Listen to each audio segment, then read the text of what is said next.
માનનીય અધ્યક્ષ શ્રી રાજ્યપાલ જે સંબોધન લઈને આવ્યા એમાં ગણપતભાઈ વસાવે પ્રસ્તાવ મૂક્યો અને અનુદભાઈએ જે ટેકો આપ્યો એમાં મારો સુર પુરાવું. માનનીય અધ્યક્ષ શ્રી, અમને આનંદ એની વાત છે કે 95થી જ્યારે અમે ચૂંટાણા તે 95થી 2000માં એવો ત્રાસ હતો કે એની વાત જાઓ. માનનીય અધ્યક્ષ શ્રી, આ માઇક બદલાવવા પડ્યા. આ માઇક બહુ મોટા હતા અને ત્યારના જે માઇક માર્યા હજી પણ શિયાળો આવે ને દુખે. આ કર્યું કામ જ્યારે એનો ભોગ અત્યાર સુધીમાં હજી ક્યાંય એને રિઝલ્ટ નથી આવતું. માનનીય અધ્યક્ષ શ્રી, મને કહેતા આનંદ થાય કે જે અર્જુનભાઈએ વાત કરી કુંભ મેળાની, અમે પણ જી આવ્યા એ વ્યવસ્થા જોઈ અને માનનીય વડાપ્રધાન નરેન્દ્રભાઈને યોગીને આપણે સલામ કરવી પડે. માનનીય અધ્યક્ષ શ્રી, આજે 14 લાખ વિદ્યાર્થી ભાઈઓ અને બહેનો જે આજે પરીક્ષા દેવાના 10માની અને 12માની એને પણ આપણે વિધાનસભામાં અભિનંદન, સારી રીતે પરીક્ષા જાય. માનનીય અધ્યક્ષ શ્રી, આ દેશના વડાપ્રધાન મોરબી નરેન્દ્રભાઈ જ્યારે મુખ્યમંત્રી હતા ત્યારે એની જે વિચારસરણી અને જે કામની સિસ્ટમ હતી તે એ જોઈને તો આપણને અતિ આનંદ થાય. માનનીય અધ્યક્ષ શ્રી, આપણે બધા નસીબદાર છીએ. વર્ષો પહેલા દેશ આઝાદ થયો ત્યારે ગાંધીજી અને સરદાર પટેલે દેશને આઝાદ કર્યો અને આઝાદ કર્યા પછી એનો મોટામાં મોટો હમા પક્ષવાળા એનો લાભ લીધો અને એને યાદ નથી કર્યા. માનનીય અધ્યક્ષ શ્રી, જ્યારે નરેન્દ્રભાઈ મુખ્યમંત્રી થયા ત્યારે અમે ધારાસભ્ય ચાલુ હતા ત્યારે અમને કહેતા આનંદ થાય કે સરદાર પટેલનું જે સ્ટેચ્યુ બનાવ્યું આખા ભારતમાં ધારાસભ્યને મોકલી અને લોખંડ લઈ આવીને એનું સ્ટેચ્યુ બનાવ્યું. માનનીય અધ્યક્ષ શ્રી, ગાંધી મંદિર બનાવ્યું ત્યારે ગુજરાતમાંથી ગામો ગામથી સરપંચને માટી લાવી અને ગાંધી મંદિર બનાવ્યું. માનનીય અધ્યક્ષ શ્રી, એને એના નેતાનો લાભ લેવો, એનો નેતાનો લાભ લેવો, નેતા પાછળ કાંઈ કરવું નથી. માનનીય અધ્યક્ષ શ્રી, મને કહેતા આનંદ થાય છે કે મારો મોરબી જિલ્લો છે, હું ભારતીય જનતા પાર્ટીનો આભાર માનું, મને મોરબી જિલ્લો આપ્યો, હમણાં કોર્પોરેશન આપી, હું સરકારનો આભાર માનું, ભૂપેન્દ્રભાઈનો અને કનુભાઈનો. હમણાં જ વાત કરી અર્જુનભાઈ કે અમારા મુખ્યમંત્રી કનુભાઈ તો એટલા સોબર હે ને, માગો એ આપે. અને મેં મારા જીવનમાં જોયું એ 95માં 38 કરોડનું બજેટ હતું અને અત્યારે શહેરી વિકાસનું 3,325 કરોડનું બજેટ છે ને, 40%નો વધારો કર્યો. માનનીય અધ્યક્ષ શ્રી, એક ડિપાર્ટમેન્ટનું 95માં જે આખા ગુજરાતનું બજેટ હતું એટલું બજેટ ફાળવું, એટલે એનો પણ અભિનંદન આપું. અર્જુનભાઈને સાંભળીને બહુ અતિ આનંદ થયો. અર્જુનભાઈ મોરબી ભણતા એન્જિનિયરિંગ કોલેજ, તેદું અમે મિત્ર રહી. આજે ખુલ્લા દિલથી બોલ્યા પણ સાંભળવાવાળા અમે નહોતા. અર્જુનભાઈ, તમારા જેટલા મિત્ર આવે ને આ પીચ મોકલજો, એને કુદરત સદબુદ્ધિ આપે. ભાઈ, અમારા 68 તોડ્યા હતા, હજી તો અમે વ્યાજે જ લઈ 68 ધારાસભ્ય તોડી નાખ્યા હતા. ભારતીય જનતા પાર્ટીની સરકાર તોડી હતી અને અમને તો તમને કહું વહામાં માર્યા માઇક. એટલે એનો હિસાબ અર્જુનભાઈ તમે બધા, તમે રાઘવજીભાઈ કુંવરજીભાઈ બધો હિસાબ પૂરો લઈ લ્યો તો અમને સંતોષ થાય.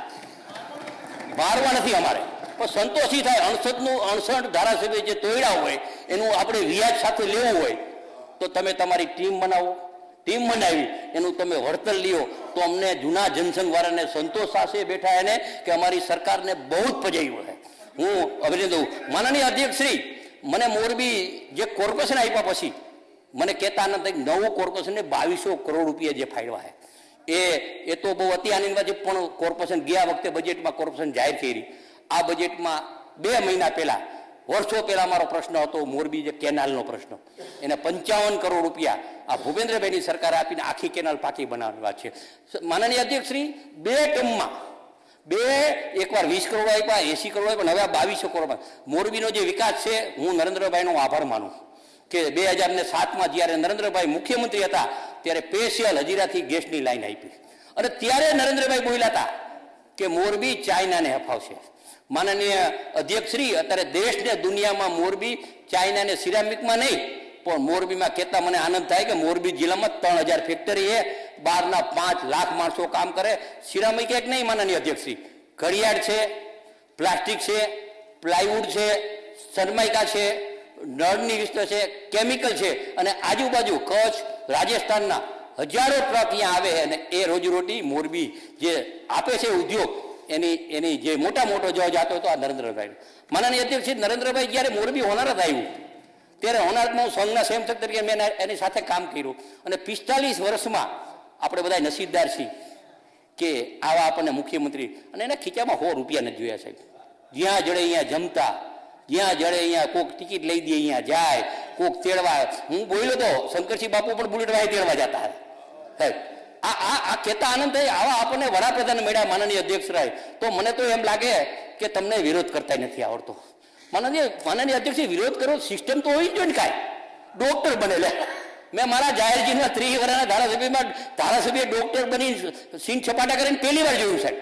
એનો વિરોધ કરો, દવાખાનાનો વિરોધ કરો, કામનો વિરોધ કરો, બધો વિરોધ કરો, પણ બારે નીકળી અને જે સીન છપાટા કરવા એ મને એવું નથી લાગતું એ કરવું જોઈએ. કારણ એ કોણ કરે?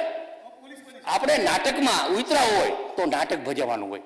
માનનીય અધ્યક્ષશ્રી, આપણે નાટકમાં ઉતર નાટક ભજવવાનું હોય, પણ આપણે નાટકમાં નથી ઉતરા.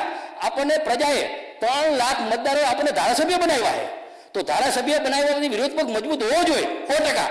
પણ મને તો એવું લાગે વિરોધ પક્ષને વિરોધ કરતા નથી આવડતો. અમે જોયું હોય વિરોધ પક્ષમાં 1985માં અમારા વિરોધ પક્ષમાં અશોકભાઈ ભટ્ટની હતા સાહેબ, તો એને વિરોધ કઈ રીતે કર્યો કે પ્રજાને ફાયદો થાય એ વિરોધ કરવો જોઈએ. આ તો પોતાને ફાયદો થાય એ વિરોધ કરવાનો, કોઈ કંપનીની પ્રશ્ન પૂછવાનો, એ કંપનીમાં સેટલમેન્ટ કરવાનો. આ વિરોધ પક્ષ તરીકે મને એવું નથી લાગતું કે આ તમારી જે વ્યવસ્થા છે ને એ ખોટી છે. માનનીય અધ્યક્ષશ્રી, બીજું મને કહેતા આનંદ થાય કે કચ્છમાં વર્ષો પહેલા કચ્છથી બધા પશુ આવતા અને મારા ગામ જેતપુરથી અહીંયાથી નીકળતા, ત્યારે બાબુભાઈ મેઘજી અમારા કાર્યકર્તા હતા અને અમે પશુને હાચવતા હતા.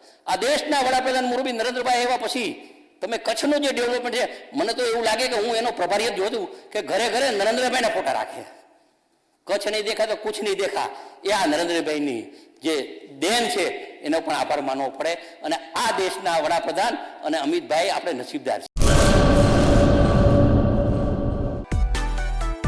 માં motor driving, safe and sure driving. Driving એ શોખ સાથે આપની મોટી જવાબદારી પણ છે. અમારા ઇન્સ્ટ્રક્ટર દ્વારા સચોટ અને સરળ માર્ગદર્શન. આપની રોજની તાલીમની માહિતી મેળવીને શું અધુરાશ છે એના ઉપર પૂરું ફોકસ કરાય છે.